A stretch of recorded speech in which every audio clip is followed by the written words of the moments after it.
All right, now that we've done the beach and the water, we're going to go ahead and do the rest of the scene, including animating the ocean, the foam, the wet sand, the fish, etc. So first things first, let's animate the ocean water. For that, we're just going to add a driver. So you can see that right here, this noise texture is the texture for the ocean. Let's change it from 3D to 4D right here. And right here, you can see that when we change this W number, it changes the pattern of the noise texture. So we're just going to put a driver. We're going to type in hashtag frame right here. And when we put in hashtag frame, every frame, it's going to add a value of 1 to this. So you can see on frame 50, it's at a value of 50. Now, obviously, this is moving way too fast and way too erratically. So right here, I'm going to go ahead and retype this. I'm just going to click on here, and I'm going to put divided by or / 200. So now it's going to go ahead and it's going to divide this by 200, which is going to be much slower. All right, there we go. And the waves are a little bit big, so I'm going to put the distance on the bump to like 0.5 so that they're not so big. All right, next, let's animate the foam over here. For the foam, we're going to do this with shape keys. Let's go to Object Data, add 2 new shape keys. On this second shape key, increase the value to 1. And then we just want to go over here, and we're going to go ahead and bring the water down. So just go ahead and grab a vertex with proportional editing on, hit G, and bring it down and away from the mountain, or not the mountain, the sand. So again, bring it down and away, so the waves are going back down. You could also make it so that they're going higher, but I don't want them any higher, so I'm going to bring them down like so. All right, very cool. So now if we go to object mode, you can see if we play this value or move this slider, it goes from big to smaller right there. Brilliant. So now that we got that, let's go to frame 1 over here. And here on frame 1, I'm going to hover my mouse over the value of 0 and hit the I key to inset a keyframe. Then I'm going to go to frame 40 right here and bring this to a value of 1 so that the waves are down, and hit the I key to inset a keyframe once again. And then let's go to frame 80, select this first keyframe, Shift D, duplicate it, and put it on frame 80. So now you should have something that looks like this. It goes down and up like that. Now we want this to cycle. So we're going to go to the graph editor. Let's change this to graph editor right here. We're going to select the key, which is the shape key, and hit the N key to bring up the properties. Go to modifiers, add modifier, cycles. And as you can see, it's going to go ahead and cycle this action. So now if we play it, you could see that the waves or the foam goes up and down continuously forever. Brilliant. Now we want to animate the foam so that there is less when it's down and more when it's up. For that, let's go back to the shader editor. Over here for the foam, so this is the mask for our foam. Instead of using a color ramp, I'm going to Alt left click and remove that. And here I'm going to go ahead and delete this. And instead of a color ramp, I'm going to add a map range, which is almost the same thing as a color ramp, just we're able to animate the values here and have a little bit more control. But it will give us the same abilities as the color ramp. So right here, I want to go ahead and increase the from min. I could hold down Shift and increase it, and you can see what this does. And let's go to frame 1. So frame 1 is when it's high. When it's high, I want there to be more foam. So I'm going to put this to right here. Make sure that it doesn't start going to the rest of the water. So I'm going to put it to right about right here. And I'm going to hit the I key on frame 1. Then I'm going to go to frame 40, and I'm going to go ahead and bring this up so that there's less foam right here. So however much you want at the bottom of the wave, something like that. And I'm going to hit the I key.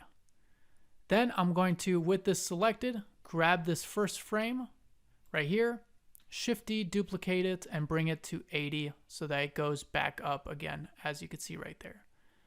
So now we got the water going up and down and the foam. Once again, we want to cycle this. So let's go ahead and go to the graph editor And right here, we're going to go ahead under water, under the material. You can see we have the shader node, the value, hit the N key, and once again, add a cycles modifier, which is going to cycle the map range right there. How awesome is that? All right, let's do something similar with the wet and dry sand. For the wet and dry sand, let's go to the shader editor right here. Once again, we have the mask for the wet and dry sand right here. And right here with this color ramp, we're going to do it a slightly different way. Instead of animating it with the color ramp or a map range, we're going to go ahead and animate the mapping right here of the Z location. So you can see right here, the Z is going to bring this up and down. So let's once again go to frame 1. This is when it's at its highest. So right here, I'm just going to put it to right around here and hit the I key. Then I'm going to go to frame 40 when it's low, and I'm going to bring this down to right here and hit the I key. Once we've keyed in frame 40, make sure to select this so that we can see the keyframes. Select the first one, Shift D, duplicate it to frame 80. So now we got this right here. Very, very cool. All right, let's go over to the graph editor. Once again, let's go ahead and make this cyclic. So the value that we want is the Z right here, and we're going to add a cycles modifier on the Z. And now it's going to go ahead and make this cyclic and loop forever and ever and ever. Brilliant. Now, of course, on real sand, once the water hits the dry sand and becomes wet, the wetness would stay and then it would dry slower and not come down as fast. But again, this is a low poly kind of style and this kind of style. So we're just going to stick with this as this works nicely for this style. All right, lastly, we just need to go ahead and add the fish. So for the fish, let me pause this. We're going to go ahead and we are going to go to any AI image generator that you want. You can use Midjourney or Lexica AI or any AI image generation that you want. I'm going to go to bluewillow.ai. So right here on bluewillow.ai, by the way, you don't have to use AI. You could go to Google Images and get an image of a fish, or you could go to textures.com, whatever you want. Here I'm going to click on Discord. All we're going to do is generate an image of a fish from the side view. So here on bluewillow.ai on the Discord, we're just going to go to any of these rookie channels. And here we're going to type in /imagine and hit spacebar, and it will give you this prompt. And then I'm just going to type in tropical fish on a white background side view and hit enter. And it will go ahead and generate 4 images of that prompt. And there we go. We have 4 images of that prompt. You can see right here. Now the one I like is the bottom left one right here. So here we could upscale any one we want. It goes from 1, 2, 3, 4. So we're going to upscale version 3. Upscale whichever one you want, or get your texture from Google Images or whatever you want. I'm going to click U3 to upscale version 3. And there we go. I'm going to go ahead and save this. And then back into Blender. Here we're going to go ahead and hit Shift A. We're going to go to Image, Reference, and load in that image. Let's move it to the side. I'm going to hit Delete, Shift S, cursor to selected. And here all I'm going to do is I'm going to hit Shift A, add a mesh plane. And here in wireframe mode, I'm just going to go ahead and draw the outline of this fish with the vertices. So I'm just going to grab the vertices, and then I'm just going to move them with G, E to extrude, move them around like so. Now I'm going to go ahead and time lapse this because it's pretty self-explanatory. You don't have to be perfect. Just make sure that it doesn't go outside of the fish. It's better that it's inside more than it's outside and you get the white. So if it's cutting off like this, that is totally fine. Again, this is going to be very simple. So go ahead and do this quickly.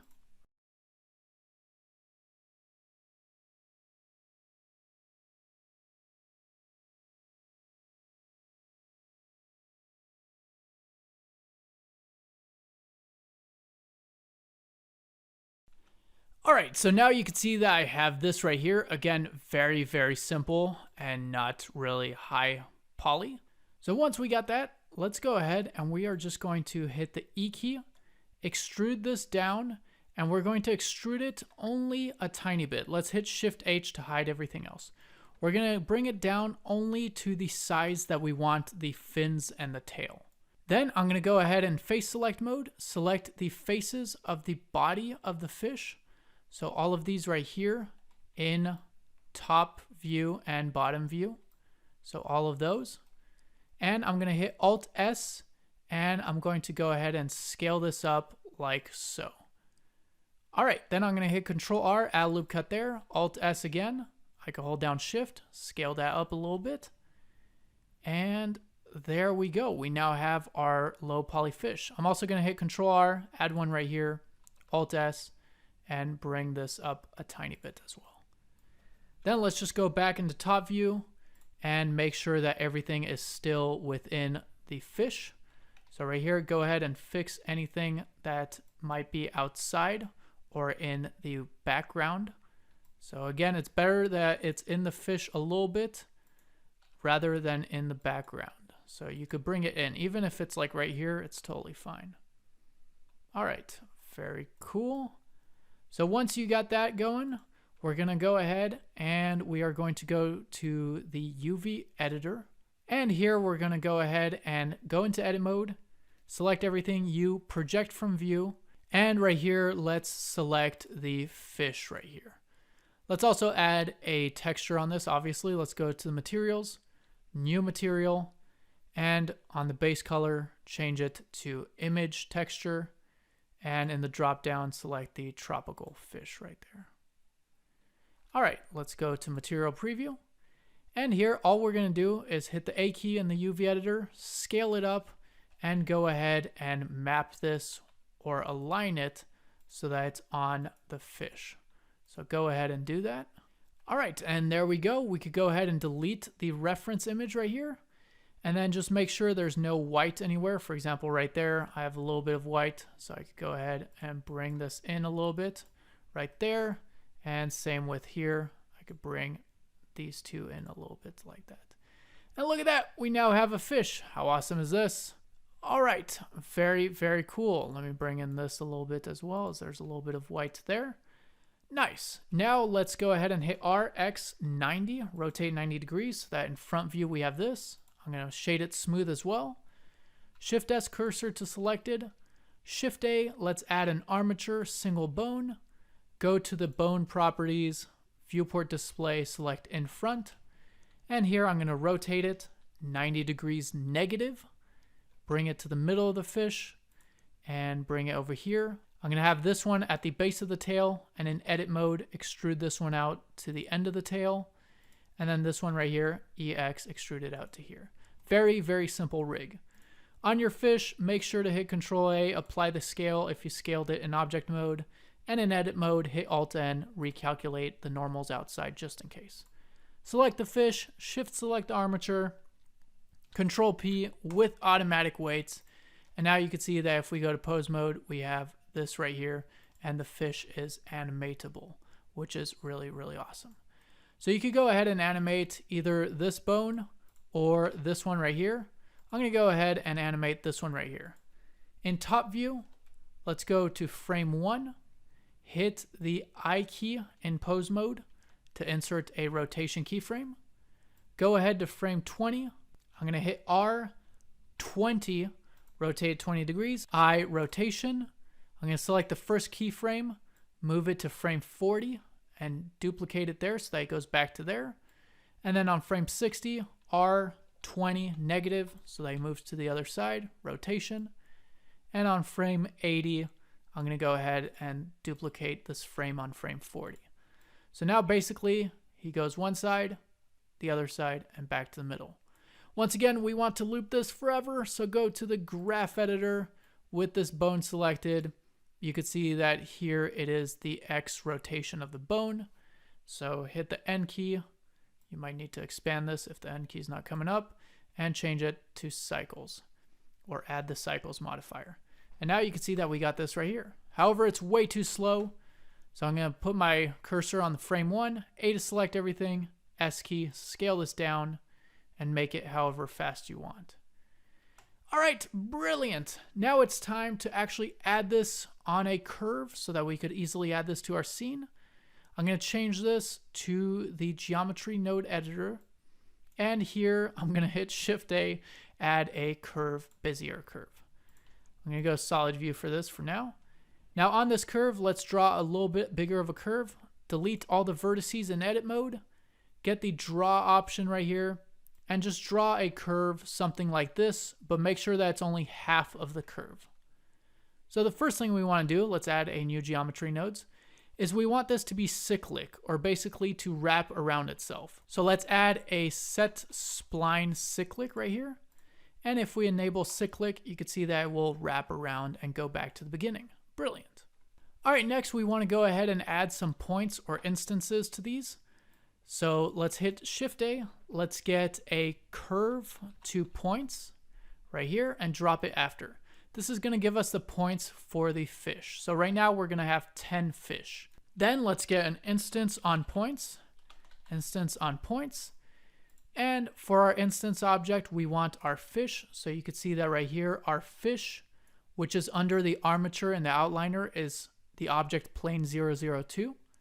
So go ahead and drag in plane 002, which is the fish, and put this into the instance. So now we have a bunch of dead fish. How sad. So obviously, this is not what we want. Firstly, let's go ahead and rotate the fish around. So Shift A, let's get a transform geometry, drop that after the object info, and let's change the X rotation, change that to 90. So now we have a bunch of creepy fish. Brilliant.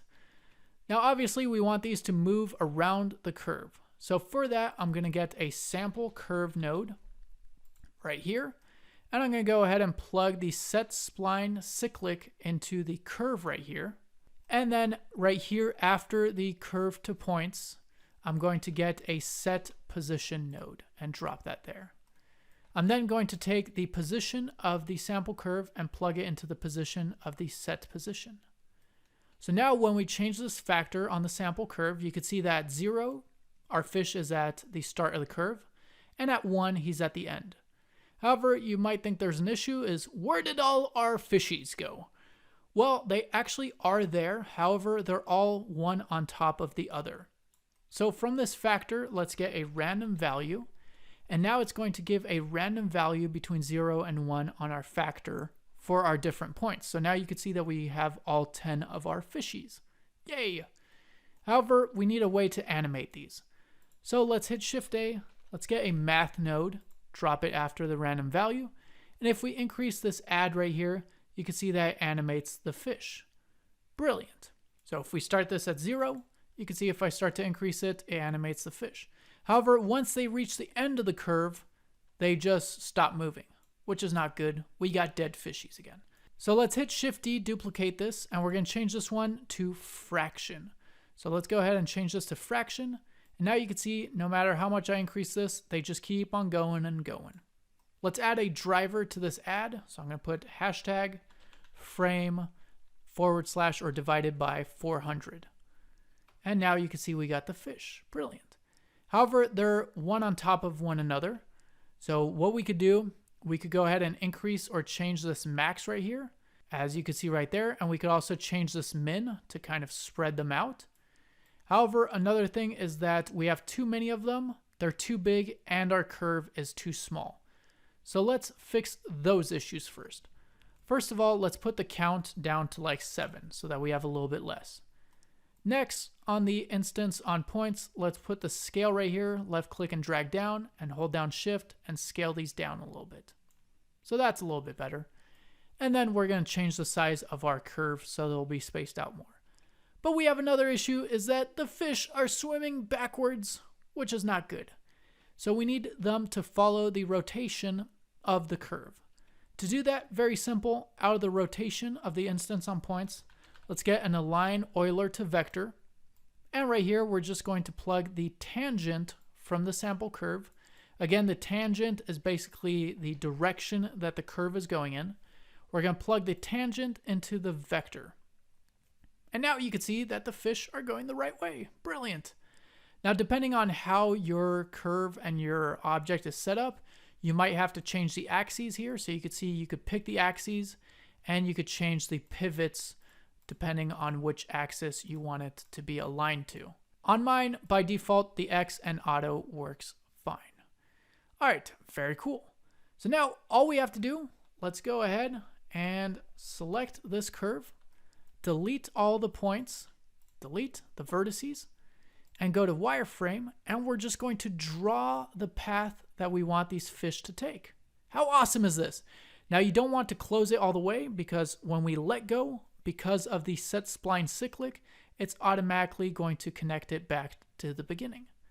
And now you can see that we have this. How awesome is that? Now, obviously the fish are way too big. Let's put the scale down like so. And now we have some awesome fish swimming around our scene. This is just too cool. And look at this. So awesome. We now got fish. All right, now let's go ahead and do the lighting quickly and we'll be done. I'm going to go ahead and time lapse the other things I'm going to add in the scene. But let's go to the shader editor. Let's go to the world tab. Make sure you're in rendered viewport shading mode. And here we're going to add a sky texture right here. Plug the color to the color. And for this, you could put it to whatever you want, honestly. I'm going to put the strength right here to a 0.3 on the background. I'm going to go ahead and put the sun elevation right here.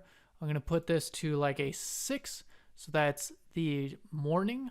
And I'm going to put the sun rotation to like 150 or so that's shining from the other side. I'm also going to select the lamp, change it to a sun lamp with a value of 4. And you can see that on the sky texture, the sun is shining from this direction. So I'm going to orient this light so that's shining from that same angle right there. I'm going to hit 0 to go into camera view, grab the camera right here, G middle mouse button, zoom it out a little bit like that. Also on the water, it's a little bit, I need to put the roughness down. So right here on the water, I'm going to put the roughness down a little bit. And in the render settings under film, I'm going to turn on transparent right there so that I don't have anything in the background. All right, and look at that. How awesome is this? So now we have our little scene right here.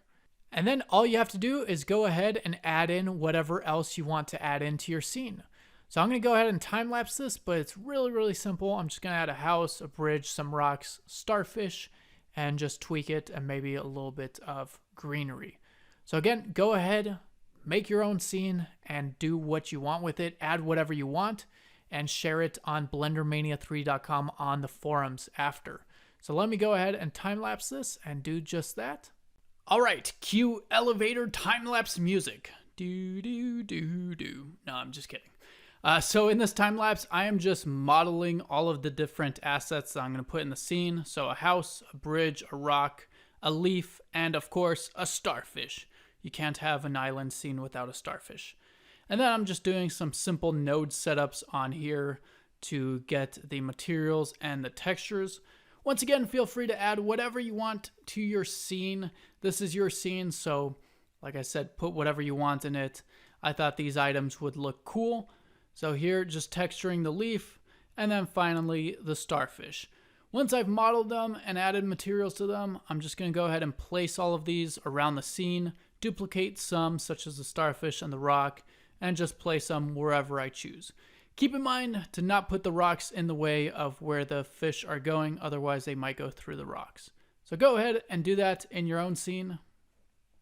And there we go. We now have the animated low poly island scene. How awesome is that? So with that, go ahead and share your final result on blendermania3.com on the forums. And for this issue right here, we could just alt left click this whole loop that goes around here, and we could hit the S key, hold down shift, and scale it in ever so slightly into the sand. So just scale it into the sand, and there we go. We now have our animated masterpiece. So with that, once again, make a rendered, a still image if you want, or an animation, up to you. And once again, share it on the forums on blendermania3.com.